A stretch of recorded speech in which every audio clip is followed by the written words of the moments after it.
A child can ask a question that even the most powerful man in the city cannot answer. I never imagined an ordinary grocery store would become the place where my life quietly split into two halves. Before that afternoon, and everything that came after, Saturday was the only day I wasn't rushing between shifts. It was just me, Sophie, and a shopping cart that squeaked every few feet as we wandered through the neighborhood grocery store on Manhattan's Upper West Side. The place smelled of fresh bread, roasted coffee, and oranges stacked neatly beneath bright white lights. Families filled the aisles, comparing cereal boxes and arguing over dinner plans. For everyone else, it was just another weekend. For me, it was another careful calculation. Milk, eggs, pasta, bread. Everything had to fit inside the small budget folded in my wallet. "Mommy," Sophie called from the cart, hugging her stuffed bunny. "Can we buy strawberries?" I smiled apologetically. "They're a little expensive today." She looked at the price tag, then at me. Instead of asking again, she nodded. "Maybe next week." 6-year-olds weren't supposed to understand financial sacrifices. Mine did. Sometimes that broke my heart more than the overdue bills waiting on my kitchen table. "You are the sweetest girl." She grinned proudly. "I know." I laughed for the first time all week. We turned into the produce section, where a sudden hush seemed to ripple through the crowd. It wasn't obvious at first. No one screamed. No one pointed. People simply moved. Shopping carts rolled quietly aside. Employees straightened their uniforms. Conversations became whispers. Curious, I looked up. A man in a perfectly tailored black suit had just entered through the front doors. He wasn't surrounded by obvious bodyguards. At least not the kind you see in movies. But I noticed the details. 3 men in dark jackets browsing different aisles without buying anything. Another standing near the entrance pretending to check his phone. One more watching reflections in the freezer doors. Professional, disciplined, protective. The man they watched walked with effortless confidence. Tall, broad shoulders, dark brown hair, piercing green eyes that seemed to notice everything while revealing nothing. He never demanded attention. Yet somehow, the entire store quietly gave it to him. I didn't know his name. I only knew he looked like someone the world refused to say no to. "Mommy." I looked down. Sophie's eyes weren't on the apples anymore. They were fixed on the stranger. Before I could react, she climbed out of the shopping cart. "Sophie." She was already running. My heart lurched. "Sophie, wait." People turned as the little girl hurried across the polished floor, weaving between customers with innocent determination. The man stopped walking. His security team noticed immediately. One of them took a cautious step forward. The stranger lifted one finger. The guard froze. Sophie finally reached him. She looked up with the fearless honesty only children possess. The entire produce section seemed to hold its breath. I hurried after her, my face burning with embarrassment. "I'm so sorry," I called. But I was already too late. Sophie smiled at the stranger as though she had known him forever. Then she asked, in the clearest little voice anyone in the store had ever heard, "Can you be my new daddy?" Silence. Absolute silence. A carton of blueberries slipped from someone's hands and scattered across the floor. Even the store's background music suddenly felt impossibly distant. I stopped only a few feet behind my daughter. Every part of me wanted to disappear. I'm so sorry," I whispered, unable to meet the stranger's eyes. My hands trembled as I reached for Sophie. She looked back at me, completely confused. "What?" she asked innocently. "You said good people help families." Then she turned toward the man again. "I think you look like one." For the first time since he walked into the store, the mysterious man didn't look powerful. He looked completely speechless. There are questions money can answer, and questions that can change a man's entire life. For several long seconds, no one inside the grocery store moved. I wished the polished floor beneath my feet would open and swallow me whole. Sophie's small hand remained wrapped around the stranger's sleeve as she waited with complete confidence, as though she had asked the simplest question in the world. The man never looked away from her. His green eyes, cold enough to silence an entire room only moments before, softened almost imperceptibly. One of the men standing near the cereal aisle shifted his weight. Another discreetly touched the earpiece hidden beneath his dark hair. They were waiting, not for Sophie, for the stranger, for his reaction. "I'm so sorry," I repeated, finally reaching my daughter. I gently placed my hand on her shoulder. "Sophie, that's not something we ask people." She frowned. "Why?" "Because I searched desperately for the right words. Because we don't know him. She looked back at the man. I want to. A few quiet chuckles drifted through the nearby checkout lanes. Heat rushed into my face. This is incredibly embarrassing. To my surprise, the stranger spoke before I could pull Sophie away. What's your name? His voice was calm, deep, not intimidating, simply curious. Sophie smiled. I'm Sophie, and you're shopping with your mom? She nodded enthusiastically. She's the best mommy. His eyes briefly lifted toward me. There was no judgment in them, only quiet observation. Then he looked back at Sophie. And why? He asked gently. Do you think you need a new daddy? My heart stopped. I wanted to interrupt, to apologize again. But something in his tone made me pause. He wasn't mocking her. He was listening. Sophie answered with heartbreaking honesty. Because my mommy gets tired. The smile disappeared from my face. Sometimes she falls asleep on the couch before dinner. She counted on her tiny fingers. She fixes everything. She works all the time. And when scary people come to our apartment. She stopped. I blinked. What scary people? She looked up at me innocently. The men outside. Every muscle in my body froze. What men? The ones in the black car. I stared at her. She had never mentioned anyone before. You didn't see them? I barely heard my own voice. She shook her head. I thought you knew. Silence settled over us again. This time, it felt completely different. The stranger's expression changed. Only slightly. But I noticed. The warmth vanished. His attention shifted for a fraction of a second toward one of the men standing near the entrance.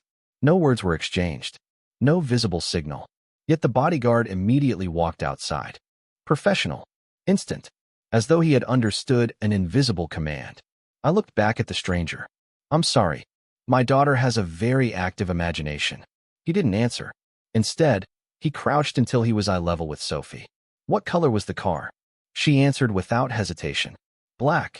How many people? 2. Did they ever talk to your mommy? No. They only watched. A heavy silence followed. He slowly stood. When he looked at me again, something had changed. You shouldn't walk home today. I frowned. I'm sorry. I'll have someone drive you. That's really not necessary. It is. His voice remained calm. But this time, it wasn't a suggestion. Before I could refuse again, the bodyguard who had stepped outside returned. He leaned close enough that only the stranger could hear. I caught only 3 quiet words. They're still here. The stranger's jaw tightened almost invisibly. For the first time since entering the grocery store, his attention wasn't on the little girl who had asked him to become her father. It was on whoever had been watching us all along. Sometimes the people protecting you arrive long before you realize you're in danger. I wanted to believe the little conversation inside the grocery store had been nothing more than an embarrassing misunderstanding. Instead, it became the beginning of everything. The stranger's bodyguard disappeared through the automatic doors without another word. The man in the black suit looked at me with quiet certainty. My driver will take you home. I appreciate the offer, I replied, forcing a polite smile. But we'll be fine. His expression never changed. I don't think you will. The confidence in his voice unsettled me more than any threat could have. I've managed on my own for years. I'm sure you have. And I'd like to keep doing that. For a brief moment, neither of us spoke. Sophie reached for his hand. You forgot to answer. He looked down. My question, she reminded him. Can you be my new daddy? The corners of his mouth lifted almost imperceptibly. I think, he said softly. Your mother should answer that one. Sophie giggled. I knew you'd say something smart. Even I couldn't stop a small laugh. The tension eased just enough for me to take Sophie's hand. We really should go. He nodded once. At least allow my security team to walk you outside. I wanted to refuse. Again. But something inside me remembered the fear in Sophie's voice. The men in the black car. Against my better judgment. I agreed. The parking lot felt colder than before.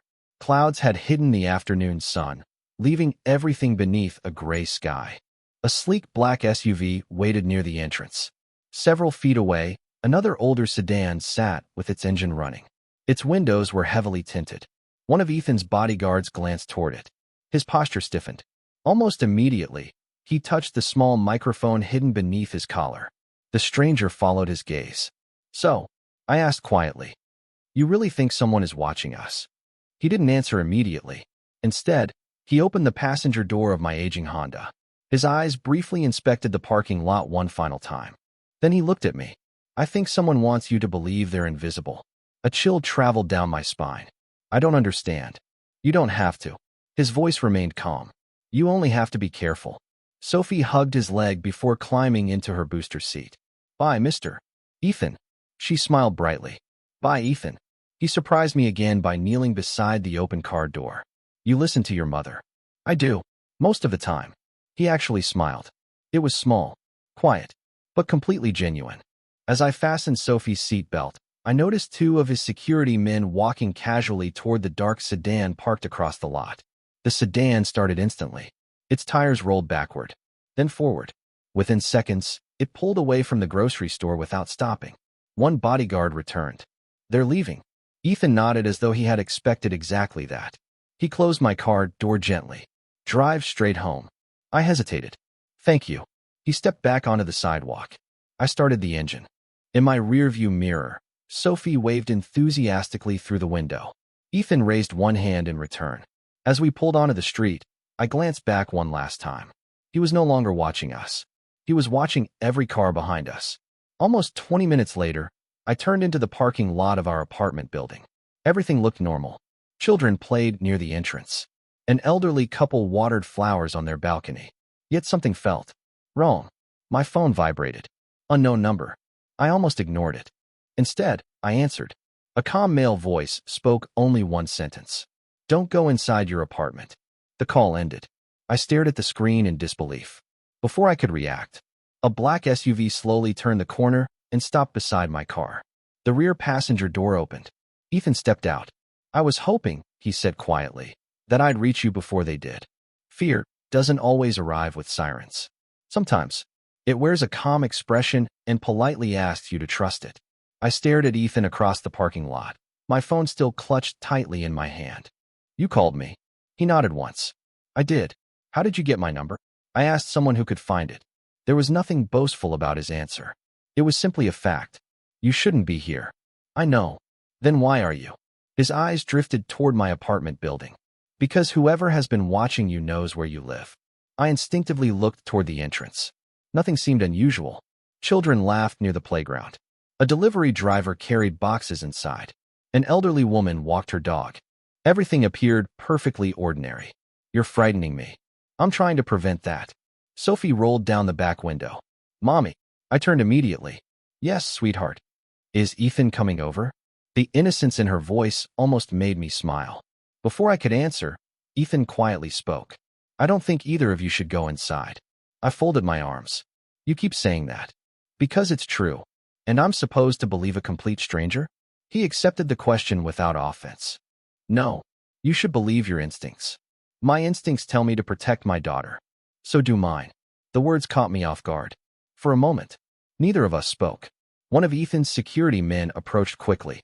He leaned close. The superintendent just left. And the maintenance request was fake. Ethan's expression hardened. Clear the hallway. The bodyguard disappeared instantly. I frowned.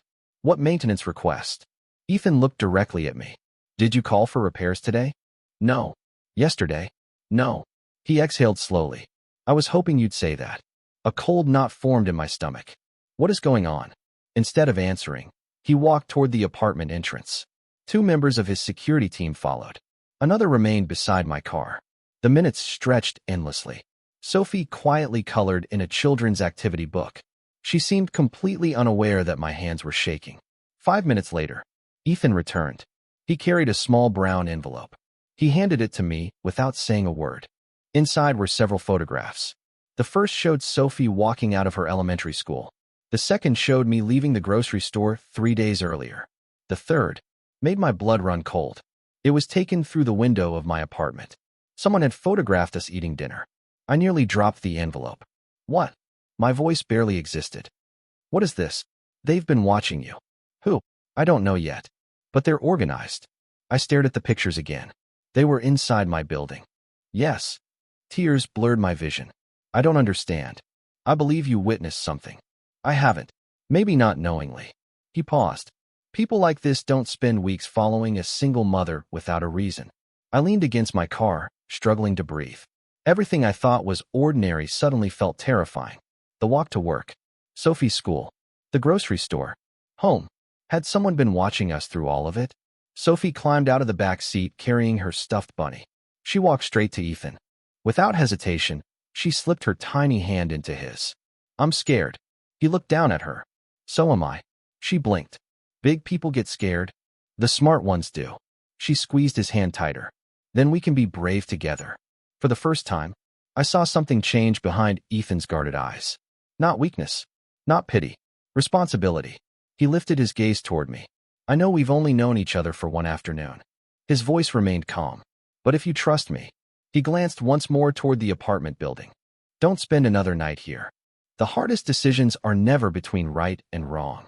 They're between the life you've always known and the one that might keep the people you love alive.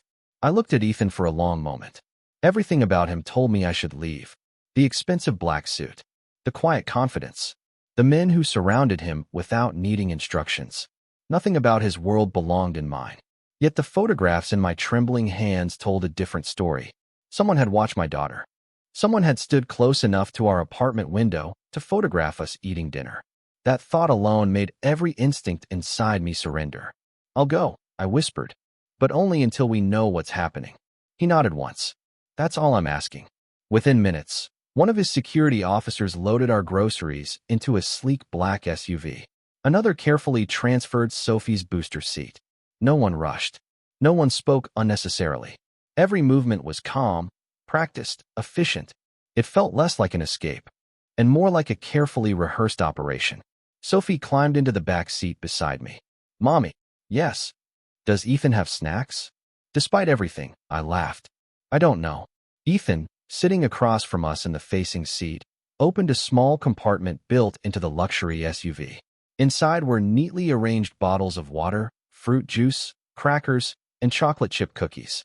Sophie's eyes widened. He has everything. A faint smile crossed Ethan's face. So I've been told. The drive lasted nearly 40 minutes. The city slowly disappeared behind us. Busy streets gave way to tree-lined roads. Towering buildings became quiet estates hidden behind iron gates. Finally, the SUV slowed before a massive stone entrance guarded by black wrought iron gates nearly twice the height of the vehicle. Security cameras followed our approach. The gates opened silently. As we entered, I caught my breath. The property stretched farther than I could see. Ancient oak trees lined a winding driveway. Perfectly trimmed gardens surrounded elegant fountains. Beyond them stood an enormous limestone mansion glowing beneath the golden light of sunset. It looked less like a house, and more like a private kingdom. I can't stay here. You can. I don't belong here. Ethan looked out the window. Neither did I. The answer surprised me. Before I could ask what he meant, the SUV stopped beneath a grand entrance. The front doors opened before we even stepped outside. A gray-haired woman in an elegant navy dress greeted us with a warm smile. Welcome home, Mr. Romano. Then she turned toward me. And you must be Miss Carter. There was no curiosity in her voice. Only kindness. I'm Margaret. I oversee the household. She knelt beside Sophie. And who is this beautiful young lady? I'm Sophie. Margaret smiled. We've been expecting you. Sophie looked at me. They knew my name. I suddenly realized. Everyone here already did. Inside, polished marble reflected the glow of crystal chandeliers. A sweeping staircase curved toward the second floor. Fresh flowers filled the air with the scent of white lilies. The mansion was breathtaking. Yet strangely, it didn't feel cold. It felt quiet, almost lonely. As Margaret led us upstairs, I noticed photographs displayed along the hallway. Business leaders, charity events, historic buildings, but not a single family portrait. No wedding pictures. No smiling children. Nothing that suggested anyone actually lived here. Sophie tugged gently on Ethan's sleeve. Is this your house? Yes. She looked around thoughtfully. It's too big. He blinked. I think so too. She tilted her head. Then you must get lonely. For the first time since I'd met him. Ethan didn't answer immediately. His eyes drifted across the silent hallway. Finally, he spoke so quietly I almost missed it. More than you know.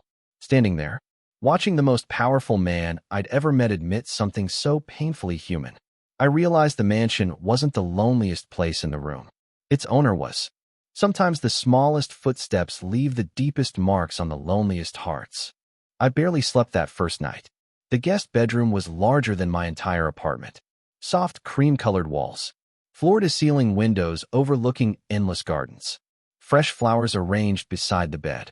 Everything was elegant. Everything was peaceful. Yet my mind refused to rest. Every time I closed my eyes, I saw those photographs. Someone had been watching us.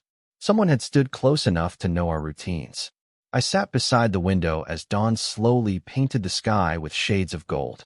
A gentle knock interrupted my thoughts. "Miss Carter." Margaret smiled as she stepped inside. "Breakfast is ready whenever you are." I thanked her quietly. Sophie, however, was already awake. She had somehow convinced Margaret to braid her hair while wearing one of the oversized guest robes that nearly reached the floor. "I look fancy," she announced proudly. "You certainly do." She giggled and took my hand. The dining room looked more like a ballroom than a place for breakfast. Sunlight poured through towering windows. Crystal glasses sparkled across a long wooden table. Fresh fruit, warm pastries, scrambled eggs, pancakes, and coffee had been carefully arranged. Only one person was already seated. Ethan. He wasn't wearing the tailored black suit from yesterday. Instead, he wore a simple charcoal sweater with dark trousers. Without the formal clothes, he looked younger, less distant, almost ordinary. "Good morning," he said. His voice remained calm, but softer than before. Sophie climbed into the chair beside him without asking permission. "Good morning, Ethan." He slid a plate of pancakes toward her. "I wasn't sure if you liked blueberries." "I love blueberries." I guessed.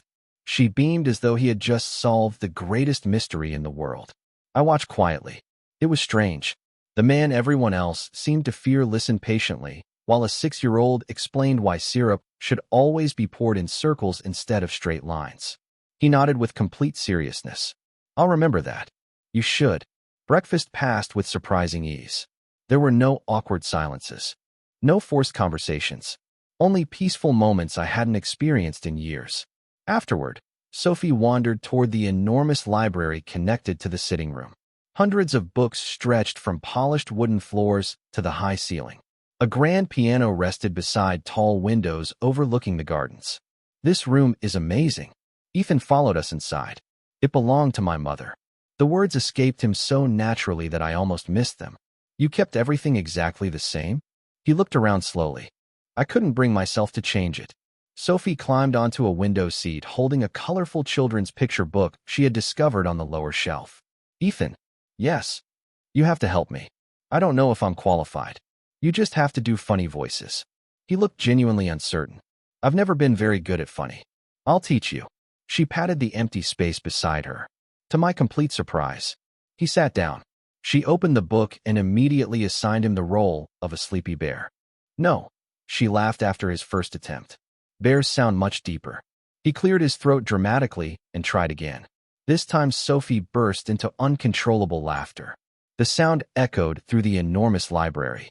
I couldn't remember the last time I had heard laughter fill a room so completely. Then I looked at Ethan. He wasn't pretending anymore. He was laughing too. Not politely. Not carefully. Genuinely. For the first time since we met. The guarded Mafia boss disappeared. In his place sat a lonely man discovering what happiness sounded like.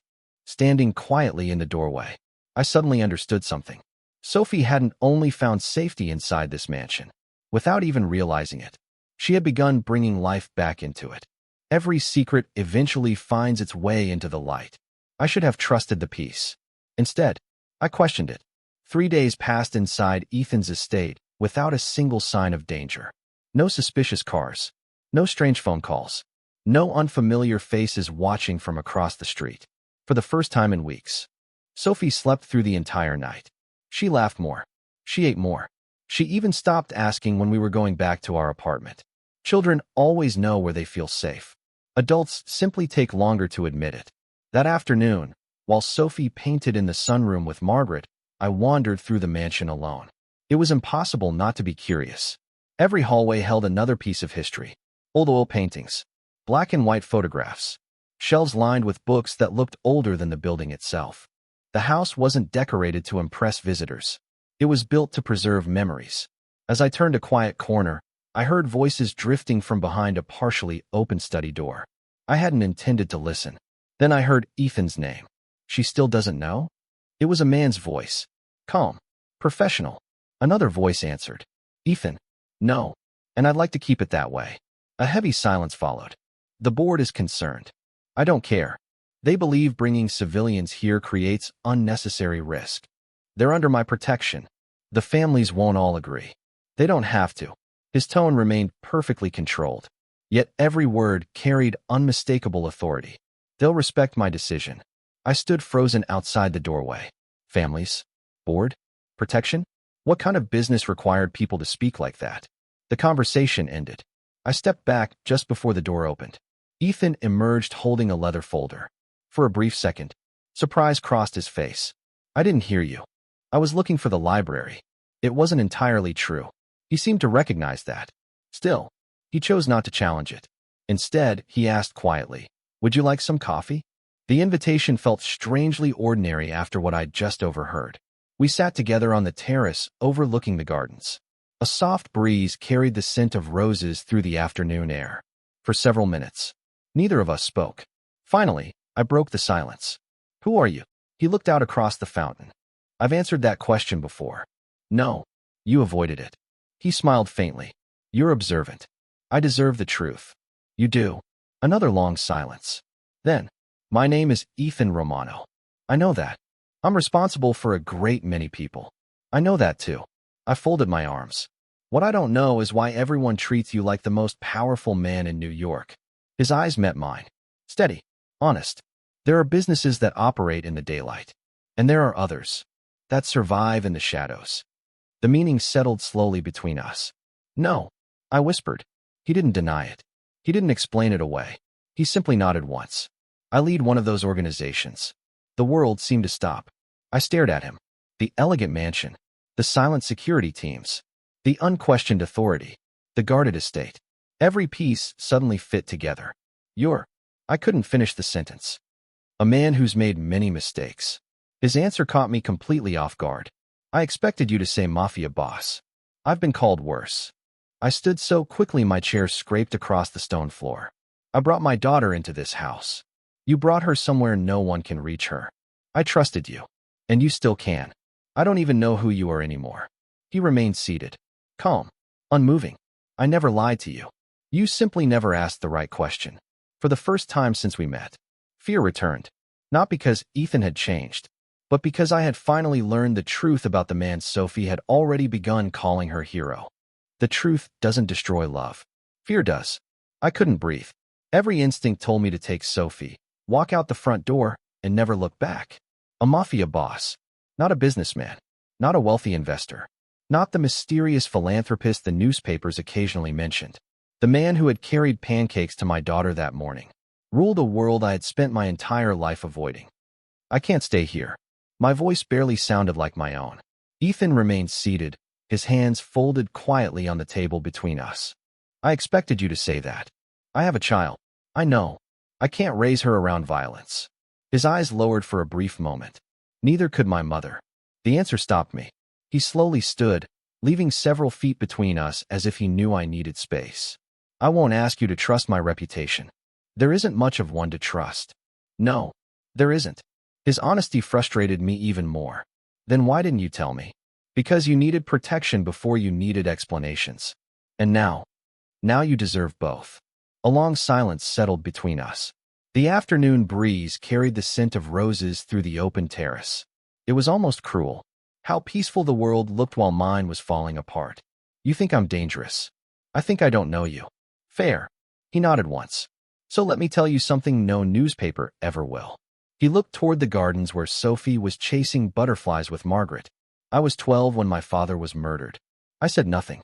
My mother spent the next 10 years trying to keep me away from the life that killed him. His voice never cracked. It never rose.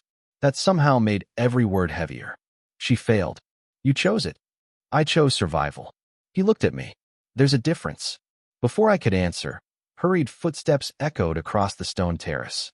One of Ethan's security men approached quickly. His expression was calm. Too calm. "The vehicle has been located." Ethan's face hardened immediately. "The black sedan?" "Yes." "And the occupants?" "They've abandoned it." "What about the driver?" "He didn't make it far." I felt my stomach tighten. Ethan noticed instantly. He turned back to me. "No one was hurt." Only then did I realize what his guard had meant. They caught him. The bodyguard nodded. We recovered several cameras. And photographs. My heart skipped. Of us. Yes. The guard handed Ethan a sealed envelope before quietly stepping away. Ethan opened it. His jaw tightened. Without speaking, he offered the photographs to me. There were dozens. Sophie leaving school. Me carrying groceries. Our apartment building. The playground. Even the grocery store. Days before we had ever met. Someone hadn't started following us after Ethan appeared. They had been watching long before that afternoon. A folded document slipped from the envelope. Ethan unfolded it slowly. His expression changed. What is it? He looked at me with a seriousness I had never seen before. It isn't random. What isn't? You. He handed me the page. At the top was my full name. Emily Carter. Below it, employment history, previous addresses, Sophie's school, and one sentence highlighted in red. Potential witness. Locate before federal interview. My hands began to shake. I've never spoken to the FBI. You may not realize what you saw. I don't remember anything. They believe you do. The world suddenly made terrible sense. The photographs, the surveillance, the fake maintenance request, the black car. None of it had anything to do with Ethan. It had started before he ever walked into that grocery store. He stepped closer, stopping just far enough away to respect my fear. I told you I wasn't protecting you because of who I am. His voice was steady. I was protecting you because someone else was already hunting you. For the first time since learning the truth, I stopped seeing Ethan as the greatest danger in my life. I began to wonder if he had been the only reason Sophie and I were still alive. Family isn't built by blood. It's built by the people who choose to stay when leaving would be easier. The investigation moved faster than I expected. Within 2 weeks, federal agents uncovered an international financial fraud network that had been laundering millions of dollars through several charitable foundations. The man Ethan's security team had helped identify became the missing piece. The photographs, the surveillance, the false maintenance request. Everything led investigators to the same conclusion. Months earlier, while leaving work late one evening, I had unknowingly walked past a parking garage just as 2 men exchanged documents connected to the operation. I hadn't realized it then, but one of the security cameras had captured me in the background. The criminals believed I had seen enough to identify them. They spent months trying to find out what I remembered. The truth was almost unbelievable. I remembered nothing, yet that hadn't stopped them from hunting us. When the arrests were finally announced, the danger that had followed Sophie and me quietly disappeared. For the first time in months, no unfamiliar cars waited outside. No anonymous phone calls interrupted the night. No fear greeted me every morning. A week later, I stood outside Ethan's study with a packed suitcase. Sophie skipped happily beside me, holding her stuffed bunny. You don't have to leave. Ethan's voice was calm, but I heard the disappointment beneath it. I smiled gently. We have our life back. I know. I can't hide forever. I never wanted you to. Silence settled between us. The kind that only exists when 2 people have too much left unsaid. Margaret quietly walked Sophie toward the gardens, giving us privacy without either of us asking. I stepped closer. When I first met you, I was terrified. You still are. I laughed softly. Sometimes. He nodded. Reasonable. But I was wrong about one thing. His eyes met mine. I thought the most dangerous thing about you was your reputation. And now, I think, I search for the right words. The most dangerous thing is how easy it became to feel safe with you. He smiled. Only slightly. But safety isn't enough to build a family. No, it isn't. I reached into my handbag and removed a folded drawing. Sophie had made it that morning. 3 stick figures. 1 little girl. 1 woman. 1 tall man. Above them, written in uneven crayons, were the words, my family. I found this under her pillow. Ethan looked at the drawing for a long time. He didn't speak. He simply stared at the crooked little figures. His eyes glistened for the first time since I had known him.